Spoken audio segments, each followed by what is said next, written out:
మిత్రులారా ఇది ఒకసారి చూడండి. ముందుగా నో హెల్మెట్ నో ఎంట్రీ అని చెప్పేసి ఇది చూశాక ఆ చిన్నపిల్లల్ని అన్ని జిల్లాలలో స్కూల్ పిల్లల్ని మండు టెండర్లో నిలబెట్టి నో హెల్మెట్ పేరు మీద ఒక ప్రోగ్రామ్ అయితే చేశారు. మరి ఏ తల్లిదండ్రులు వాళ్ళకి అనుమతించారో నాకు తెలియదు. మిత్రులారా ఇంకా కొన్ని విషయాలు చెప్తా. సంసార సాగరాన్ని ఈదుతూ ఇంట్లోకించి చాయ్ పత్తికో చక్కెరకో షాంపూకో ఒక 1/2 కిలోమీటర్ దగ్గరనే బండి వేసుకొని పోతారు. అప్పుడు హెల్మెట్ అవసరం ఉంటుందా? బండి స్పీడ్ ఎంత ఉంటుంది?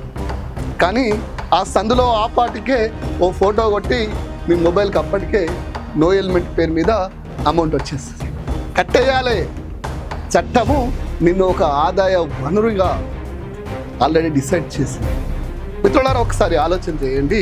సామాన్యుడి మీద, నా ప్రాణం మీద గంత ఈ పోలీసులకే ప్రేమ ఉంటే, బాధ్యత ఉంటే, ఈ చట్టాలకే దమ్ముంటే, నేను హెల్మెట్ లేకపోతే నా మీద చాలనేస్తున్నావు కదా, నన్ను ఒక ఆదాయ వనరు కింద మీ జీతాల కోసమో మీ మెయింటెనెన్స్ కోసమో నా దగ్గర నుంచి పైసలు గుంజుతురు కదా, నీకు దమ్ముంటే 60, 70, 50, 60 మంది పోవాల్సిన బస్సులో 100, 150 పోతుంటే మీ బాధ్యత ఏమైంది?